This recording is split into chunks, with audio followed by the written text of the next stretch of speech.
This is the Rebel Author Podcast, where we talk about books, business, and occasionally bad words.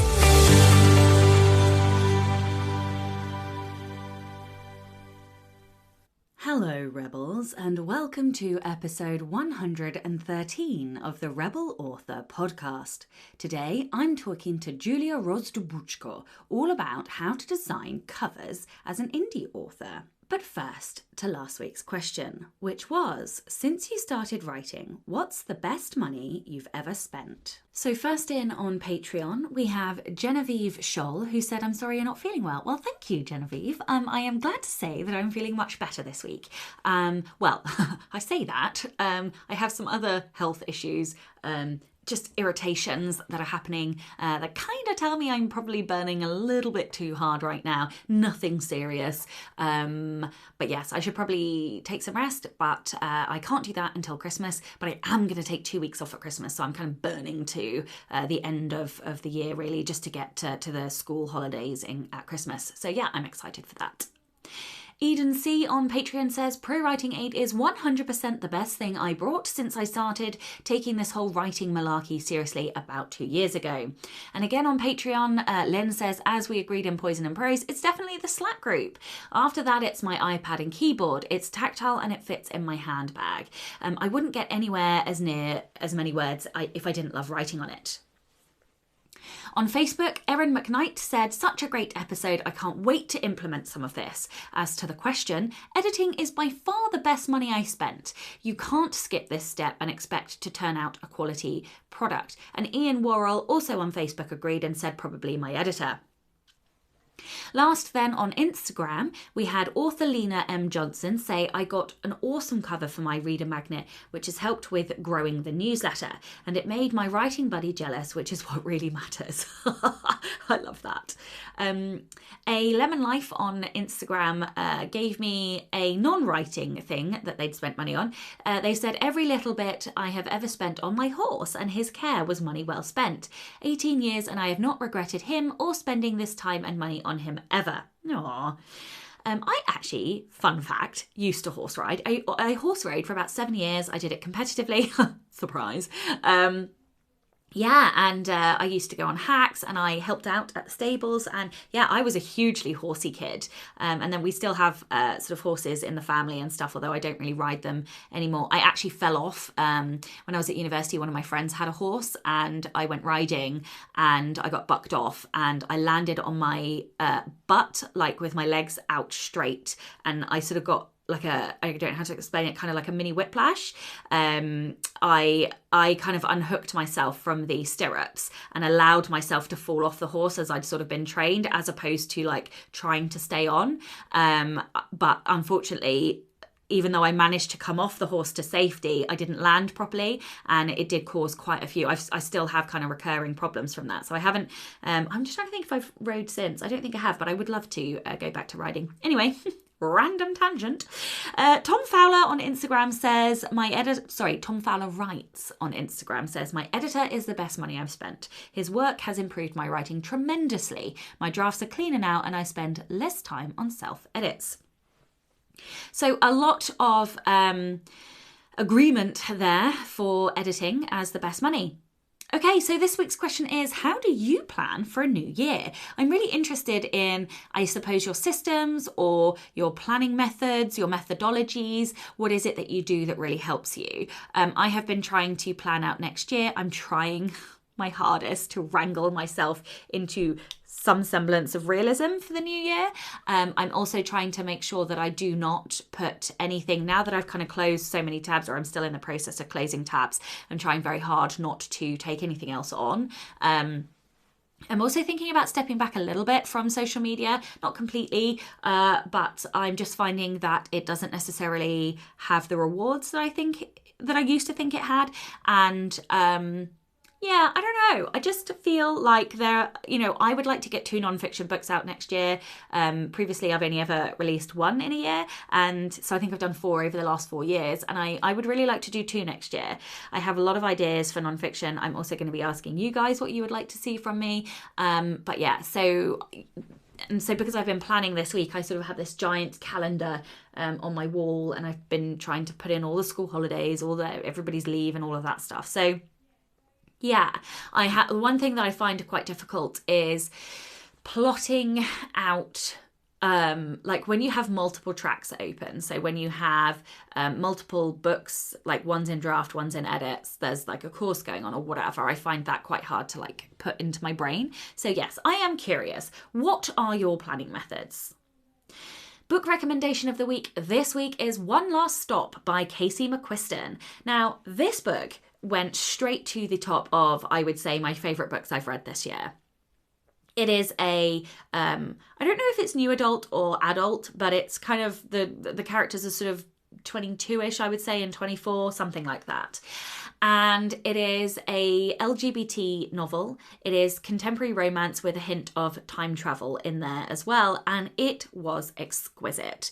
The attention to detail, the quirky descriptions, the characterization, it was all absolutely exquisite. I loved the romance. If you are looking for somebody to study who does really good character descriptions, this is the book you need to read. So it's One Last Stop by Casey McQuiston. And I will, of course, leave some affiliate links in the show notes. Okay, so in personal update this week, I have personally had a really tough week. There's a few family things going on. I'm not going to go into that. It has been a really, really rough ride this past week. That said, I, in work, have made tons of progress. So I finished editing the original book, so Trey. I finished all of the original chapters. Now, because I've decided to end the series here, does mean that I need to write a couple more chapters, 2 or 3, I think. But I hit a bit of a brick wall because the original ending doesn't work. I did edit it, but it still doesn't work. So I had to sort of take 2 days off work, or off wording, I should say. And eventually I got there. I sat down with like Post-its and some pens and stuff and just started thinking up ideas, and I think I've now got it. So after I finish recording this, I'm going back to wording, and fingers crossed I will get those last 4 scenes. I've got to insert 4 scenes and then write 2 or 3 chapters, I think. And then of course I have to go back through and do one final like read and tweak is what I call it. So like I think the opening chapters will probably be okay, but then as we near sort of 30-40% through the book, I will need to really tweak some of the prose and just make sure like repetition and stuff isn't in there, and I'll be using Pro Writing Aid to do that as well.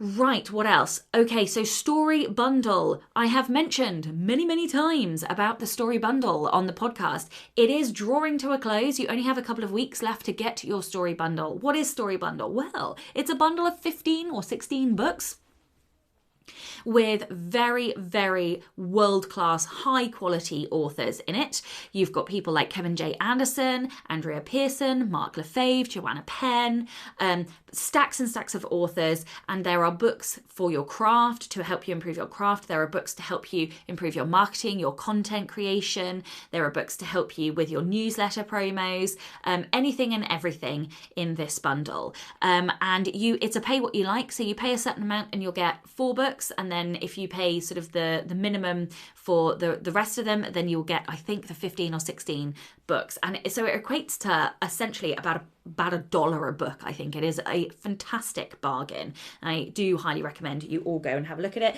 Of course, my book is in there, 8 Steps to Side Characters.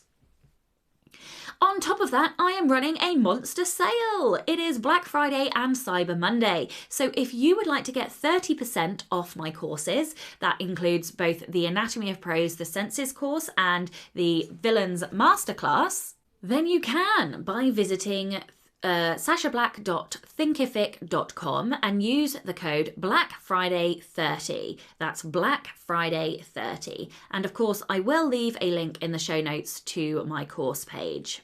The Rebel of the Week this week is Chris Williams.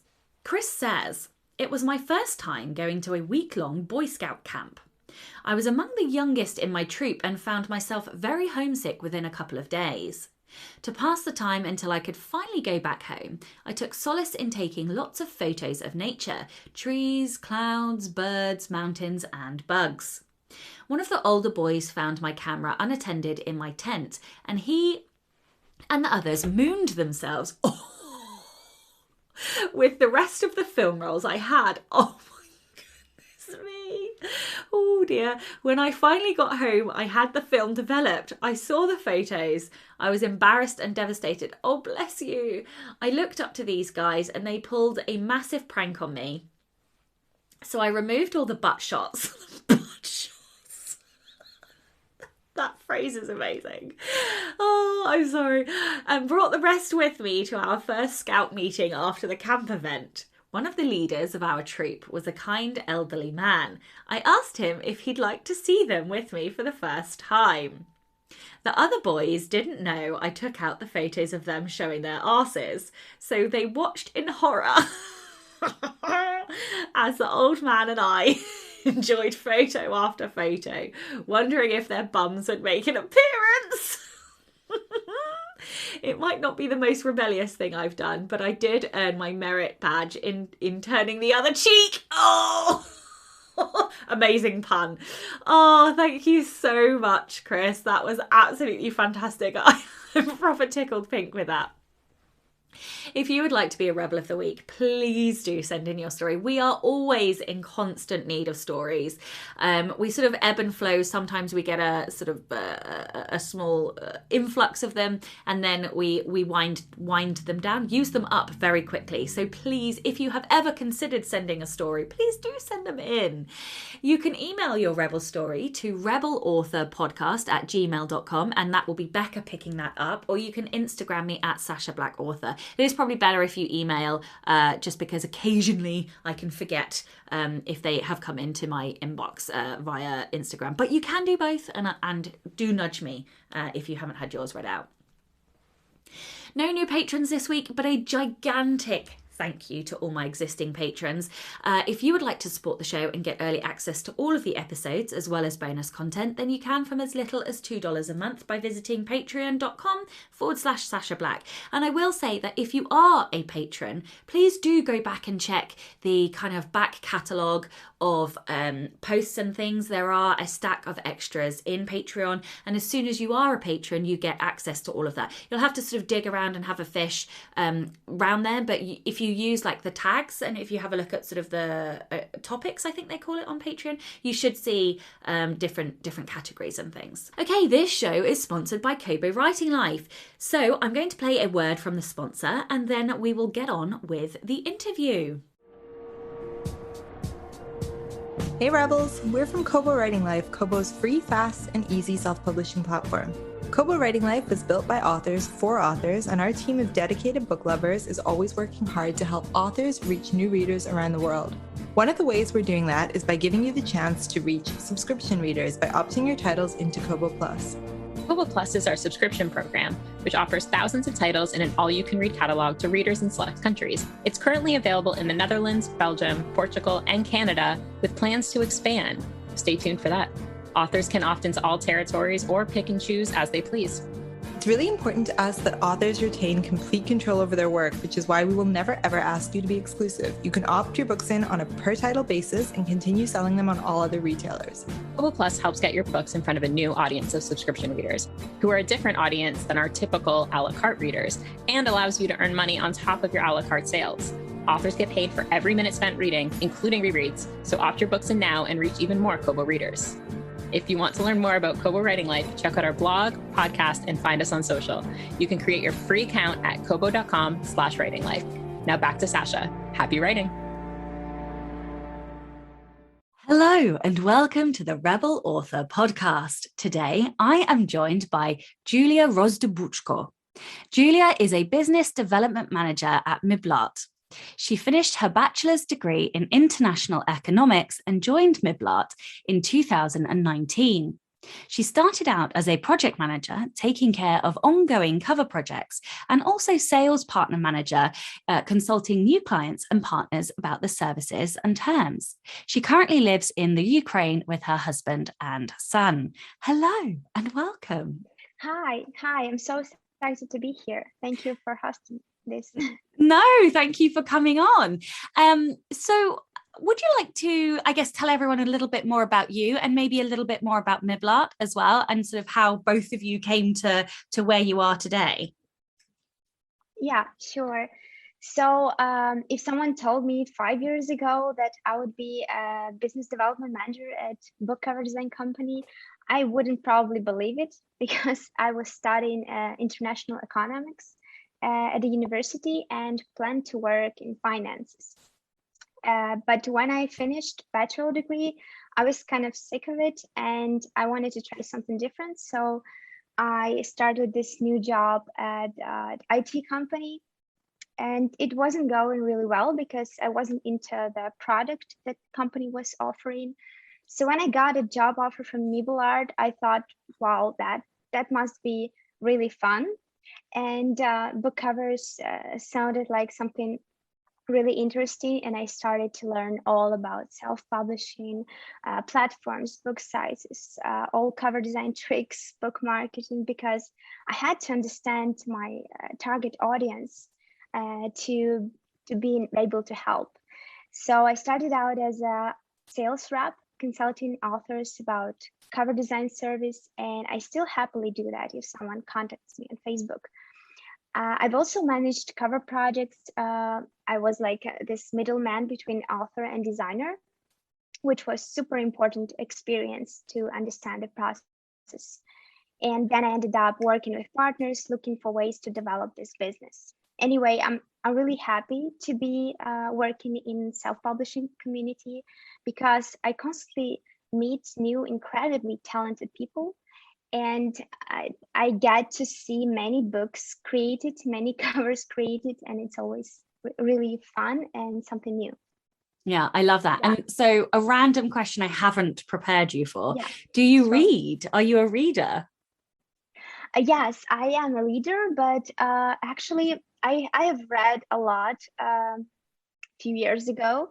Right now it's less. I mostly read nonfiction books like self-development, maybe something about psychology, children's psychology, because I am a mom and it's really important to me how to raise successful children and how to make them good people. So that's what I mostly read right now. And I love paperbacks and hardbacks. But lately I discovered audiobooks, and it's much better for me I can read more books by listening to them. So nonfiction totally counts, by the way. I know you sort of said that you read less, but hey, any reading counts, whether it's audiobook, it's nonfiction, you know, it all counts. And also I think it's so wonderful that I don't know, like I am wildly biased, but I think it's really important that parents read in front of their kids, you know, because I think that helps to foster a child's if not love of reading, then like they come to accept it as that is a part of life and people read, and therefore they're more likely to pick up books, or at least that's what I'm trying to do. I'm trying to show Atlas that I think, you know, reading is really important, and I really think it's helping him at school as well, based off what, you know, we just had a parents' evening. But anyway, that's complete tangent. So I love also paperbacks. I don't love hardbacks. They hurt my fingers when I hold them. They look pretty. They look lovely, and I love the feel of them and how they look on my shelf. I just hate reading them because they hurt my hands. I've got like short stubby fingers. I totally understand you. I buy many hardbacks because of their look, and it looks really super cool on the shelf.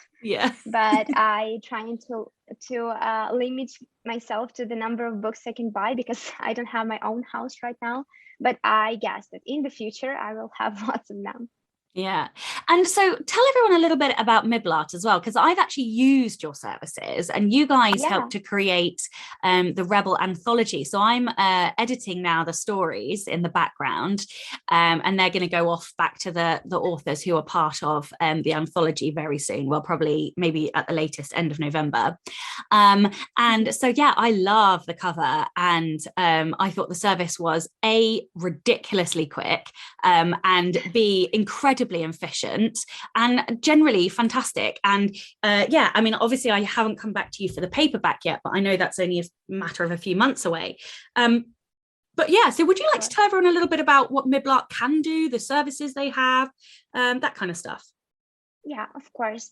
So MiblArt is a Ukrainian-based cover design company. We are a team of cover designers, project managers, marketers, content writers, and formatters, animators, and other specialists. We have cover designers specializing in different genres, styles, techniques. So we produce illustrated covers as well as photographic covers.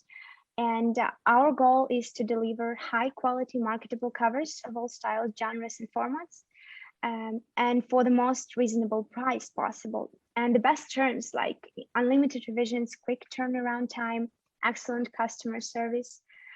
We also always wanted to offer the best terms for the value. And also, it was important for us to be more than just a cover designer for the authors, because we want to share knowledge about self-publishing, cover design, book marketing, because trends change and we want to be up to date and we want to keep you guys posted. That's why our content manager, content writer regularly updates our blog with useful articles. And also we provide other services like logos and branding, interior formatting, and cover animation. Aha, now that is music to my ears. I did not know you do logos, and I am after a logo, so I might have to drop you an email afterwards. Oh, that's fantastic news. Yeah, and I have to say, you don't just have to take, for listeners, you don't just have to take my opinion for it. They are also an Alliance of Independent Author vetted partner. So the Ally has like this list of vetted, they go through quite a rigorous vetting process of approved partners. So yeah, you guys also have that kind of approval, trusted credibility. I don't know quite what the word is, but yeah. So, okay, so let's get into cover design then. Yeah. You obviously work with an awful lot of authors. You obviously get to see an awful lot of covers. So what mistakes do you think indie authors make when it comes to covers? Well, the first thing that comes to my mind, because there are a lot of them, but first of all, I would say it's doing them by yourself without any graphic design background, without any knowledge about fonts, etc. Because you can see many covers on Facebook done by amateurs, and you can see that instantly because the fonts are not right for the genre. It can be cover consisted of 2 images, copy pasted, 1 image copy pasted into the background, and it's copy pasted roughly, and you can see that. So yeah, that would be the first mistake, I would say, because there are so many designers out there, and you can get a cover at any budget right now. And I think it's always a good idea to work with a professional when it comes to graphic design. And yeah, when we talk about mistakes, there are a lot of them concerning that the covers are not right for the genre. The covers are not well balanced, there is not right contrast, and so many other things that you cannot count actually. Yeah, absolutely. I think unless you are a cover designer and a writer, I do think, you know, that it is worth getting a designer. And I always remember I was in this conference and I was watching a presentation from a very well-known designer, and he had one book cover, like sort of the background to the cover, and then all he did was change the font. That was it. He changed the font, and it literally changed this book from like thriller to YA to romance, and I like, my mind was blown that like something, just the font can completely change the genre, and I think that is so important, and definitely something that is worth paying a professional to sort out for you. Okay, so I think everybody knows that a cover is really important to get right, but what kinds of things, you know, should a writer be researching when it comes to designs in their genre? We've talked about genre in terms of cover, but what are people looking for? Yes, you should really know your audience first. You should really know who will be your target reader, what he wants, and what emotions he's looking for. What kind of things would intrigue him, what kind of things would interest him. So that's first thing you should think about, and then you should research that which style fits your genre. Should it be illustrated cover or should it be photographic cover, maybe rendered cover?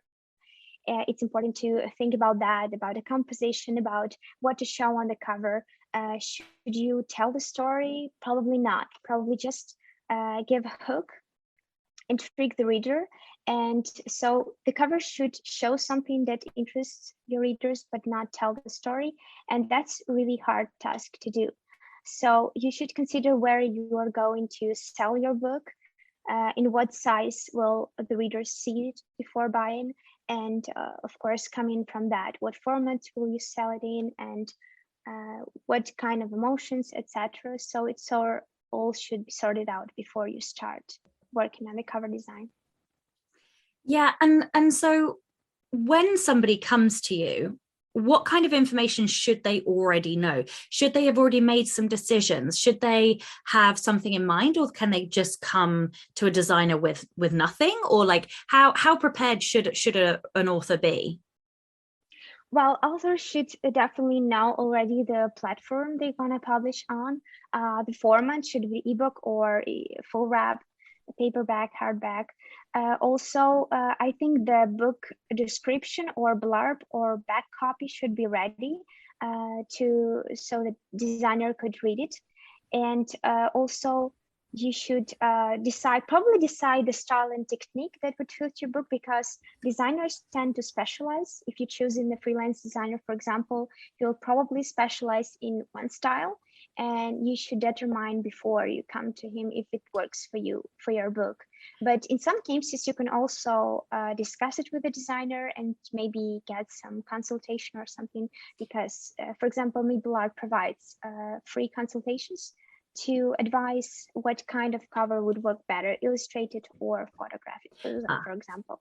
So that's what I was going to ask a follow-up question on. When you say style, what is that you mean? Do you mean sort of like, I know there's like a stampy type cover that's sort of, I don't know, it looks like paper cutout type look. There's real people, sort of photorealism on covers. There's graphic-y, illustrative sort of covers. There's I don't know, I suppose, like, I don't know, can you reel off some of the, I mean, I don't know all the right terms, but what are all the different types?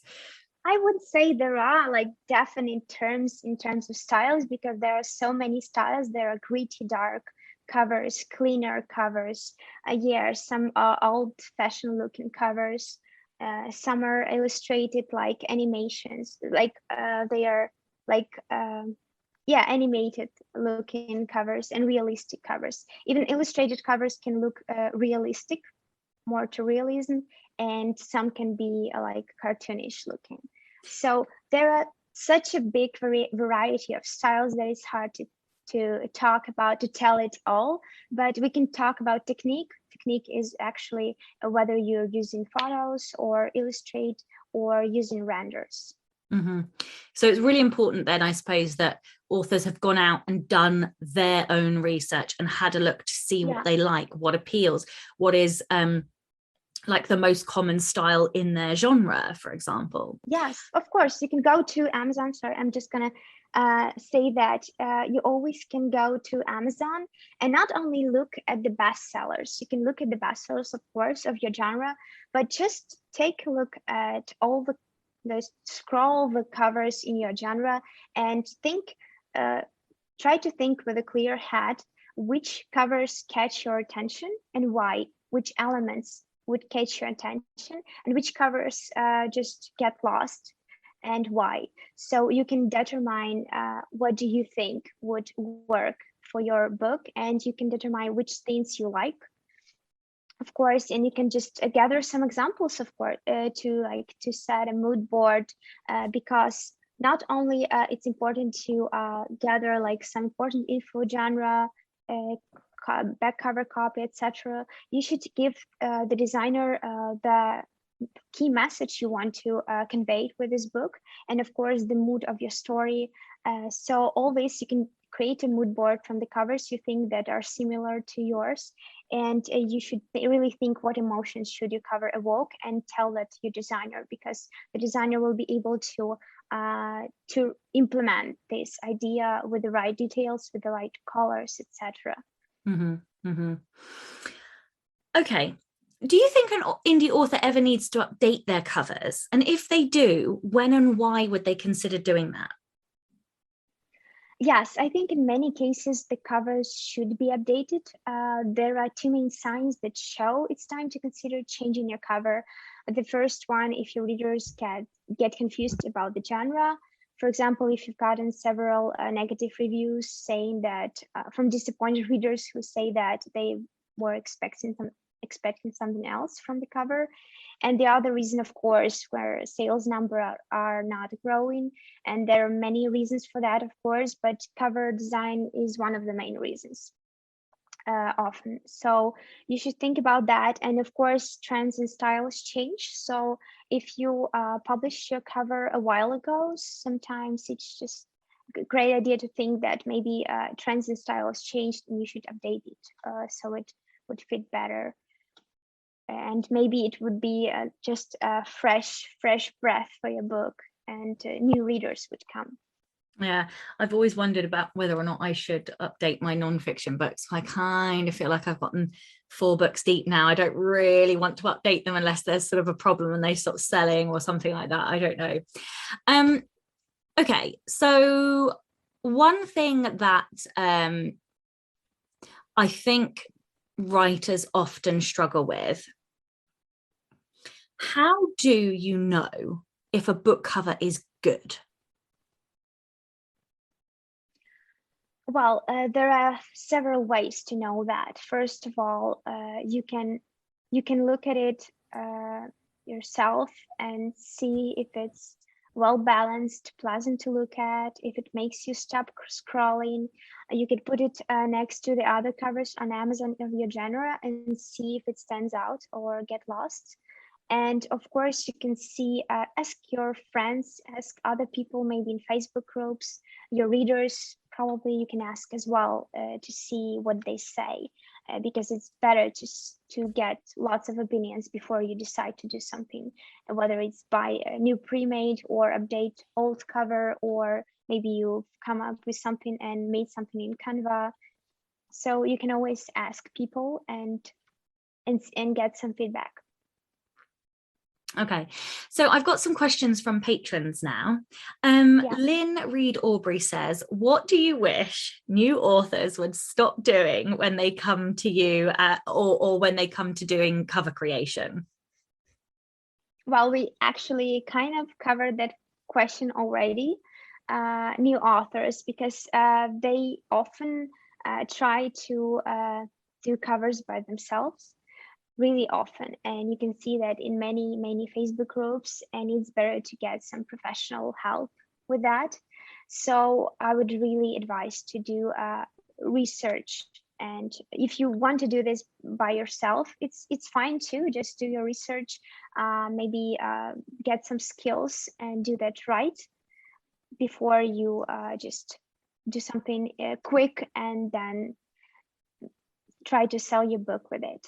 One thing I always feel, and this is this sounds so petty, but this is sort of more of like an inner bugbear, is when authors don't make strategic decisions with their covers. So like, for example, you often find in one genre there are 2 broad camps of covers. So like traditional covers will look a certain way, and then indie author covers will look a different way. Sure. But authors won't necessarily, like, often they will pick a cover just because they like it rather than picking it for the marketing strategy that they want to use. So like sometimes you have to pick a cover that isn't necessarily the best cover. Like what am I trying to say? Sometimes you have to pick a cover that isn't necessarily the cover that you really want. So for example, I've had a book cover designed and I spent an absolute fortune on it. And I love it. It's the greatest cover I've ever had designed, and I don't think I can use it. I think I'm going to have it redesigned because I've changed the story to be an LGBT story, and it's just not. It just doesn't fit anymore. And so yeah, and that's really painful to me. But as on the business side, I've really got to weigh up whether I'm happy putting a cover on it that doesn't necessarily reflect the content. I mean, it does reflect the content, but it doesn't reflect the LGBT aspect of the content. Or, am I going to have it redesigned? Am I going to go somewhere else and have a new cover done? And I think that, like what I was sort of talking about, that divide between indie covers and trad covers, and you can have whichever one you want, but you have to know that having, say, a trad cover means you're probably going to be better off following different types of marketing methods than you are necessarily doing a very indie looking cover, because that attracts certain types of readers. And I just think that I don't know. I guess people underestimate the importance of covers, or like how much thought needs to go into it. I don't know. I've definitely made mistakes. I've just explained a mistake that I've made.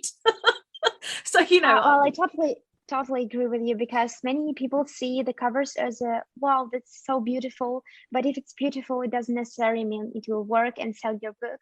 So you shouldn't always think about beauty of the cover, but if it's marketable, if it's great looking at the thumbnail size, if it will be noticeable enough. So these are things you should think about. And of course, if it fits the genre, the right font, the right colors, the right emotions too. Exactly. Yeah.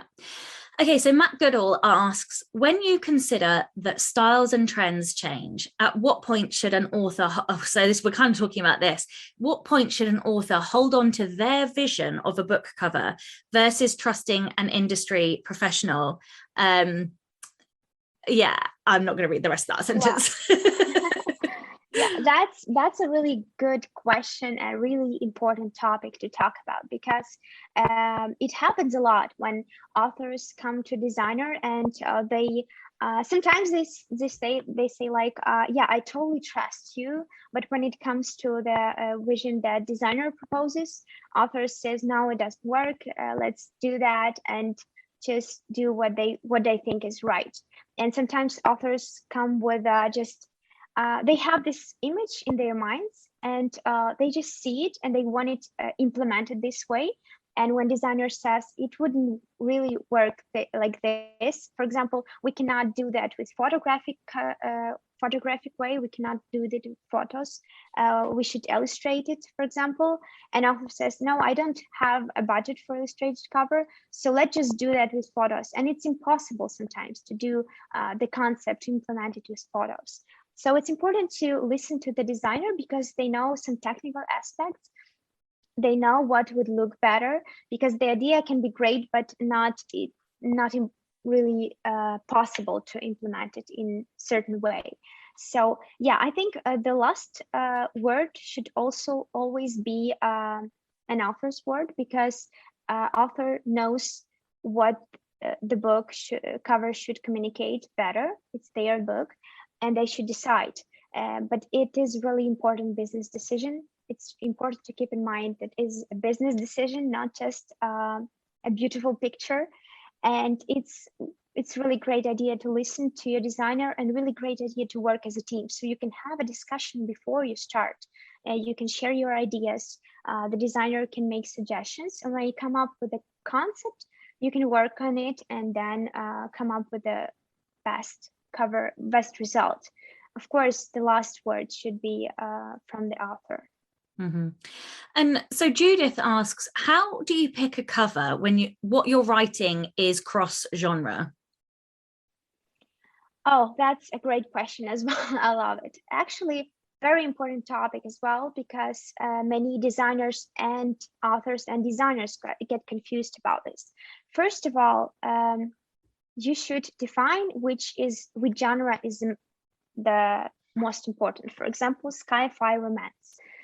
You should define what is it more? Is it more sci-fi or romance? And come from it, because if it's more sci-fi, you should focus on this genre and add some hints of the romance genre, for example. So you can make a composition based on sci-fi, add ships, for example, and the certain font that works for sci-fi, and maybe place a couple on the cover that will hint for the romance, and maybe add some secondary color, maybe a bit of red, a bit of rose, to hint that there is some romance in the story. So there are many ways to do that, but you should always keep in mind that there should be one main genre, and you should, when you look at the cover in a small size, the first, you should see the genre that is the main genre.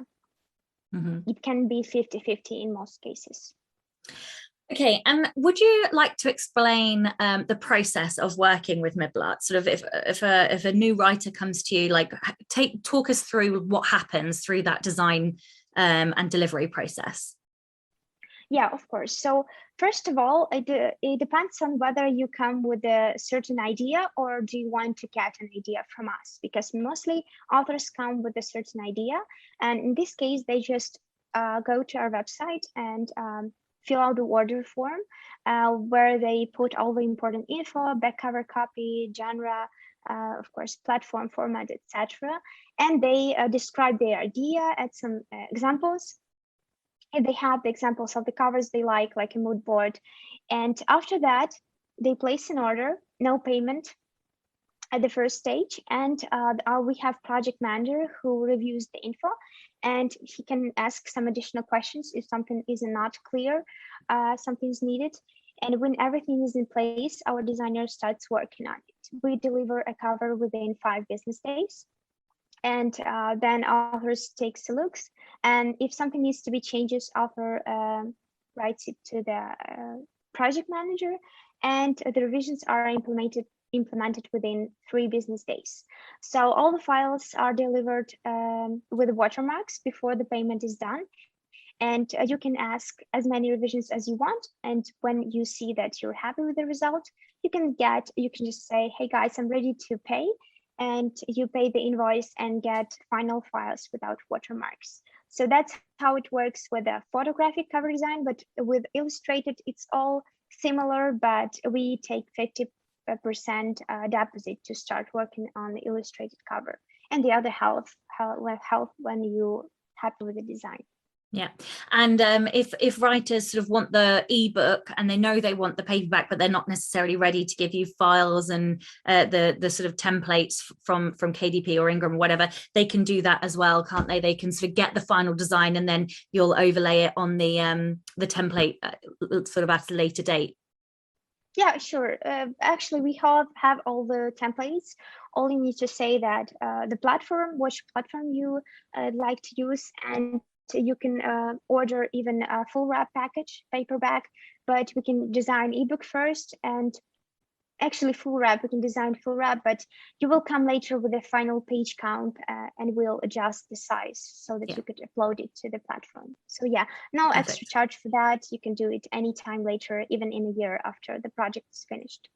Yeah, I'm notorious for that because I like to have the cover, but before I start writing, it really inspires me to like get the story done. All right, well, this is the Rebel Author Podcast. I know you've been waiting for this question. Oh my God. Can you tell everyone about a time you unleashed your inner rebel? Yes, so I have a story. It's a long one, but I will tell it really short, make it short. So I left my parents' house when I was 17. I left and I went to another city to study international economics. And well, I had this plan in my life that I study, then I go to another country, to Germany. I wanted to go to Germany for the exchange studying, and then I wanted to focus on my career, and then maybe marriage or something. Yeah, and but something happened. I met my husband on the first year of my studying, fell in love completely, and I got pregnant on the first year of my studying. It was so unexpected that I didn't know what I'm going to do in my life. So second year, I had a baby. And on the third year of my studying, I should have been going to Germany. If I passed the exam, got a scholarship, and went to Germany. And I was thinking that maybe it isn't gonna happen because I have a husband and I have a baby, a toddler then, and I thought it's impossible. But my husband is actually is a hell of a rebel. So he said to me that, well, we are gonna do it. We are gonna do it, and we're gonna go, and everything's gonna work out. And so I studied hard, studied German because I never studied it in school. I learned it in university, passed the exam, barely, but passed the exam, got a scholarship, and then it was a hard way actually because I had a visa, but I needed to get a visa for a kid, for my husband, and I had to write university. I wrote the first motivational letter and I got a response that it's not possible to get an invitation for them. Then I wrote another time to another department, another motivational letter telling why it's so important for me. And they sent me invitations. We applied for visa. It wasn't guaranteed that we get visa, but we got visas. And then I thought, oh my God, how are we gonna live with a kid in another country for 6 months? And I need to study in another language. It seemed really impossible, but I wanted to do that so much that we actually made it work. My husband was with the kid. I was studying, I was working part-time, and we had a lovely time there. So this story is actually about it's a rebellion against my fear because I feared it a lot and it turned out great. So it says that you should really do what you want, even if it seems really hard and impossible to do. I love that story so much. I love how supportive your husband is. I think that is fantastic. Yeah. 2, I love that it's such a journey of empowerment as well. And like that slaying the fear beast. One of my favorite quotes, I can't remember who says it, but goes something like, everything you want is on the other side of fear. And that just kind of, that story just encaptures that beautifully. And I think, what a lovely story. And I'm so glad that you got to go. And I just think that's wonderful. What brilliant rebellion. Okay. Tell everyone where they can find out more about you and like your services and everything that happens at MidBlood. So we have a website, MiblArt.com, where you can find all the services listed, all the info and all the pricing, and you can place an order there. And we also have a 24/7 chat with the real people there. You can get an answer to your question anytime. And you can also find us on Facebook, MiblArt book cover design. Find me, Julia Rozdobudko, on Facebook. And if you have any question, feel free to contact me and discuss your project with me. And I will, of course, you will leave all the links in your podcast. So that's it. Okay. Perfect. Yes, of course. If anyone is looking for a book cover or logo design or other bits, then all of the links will be in the show notes. Well, thank you so much for your time today. And of course, a gigantic thank you to all of the show's listeners and the show's patrons. If you would like to get early access to all of the episodes, then you can do so by visiting patreon.com/Sasha Black. I'm Sasha Black. You were listening to Julia Rozdobudko, and this was the Rebel Author Podcast. Next week, I'm going to be joined by MJ Fiev, and we have an in-depth discussion about money, finances, business, like managing money as a business owner, multiple streams of income, and all of that good stuff. I think this is a timely discussion. With the new year starting, it's a chance to break in new habits and have another think about money and what money in your business needs to look like. So join me next week for that. Don't forget to tune in and subscribe on your podcatcher. And when you have a moment, please leave a review.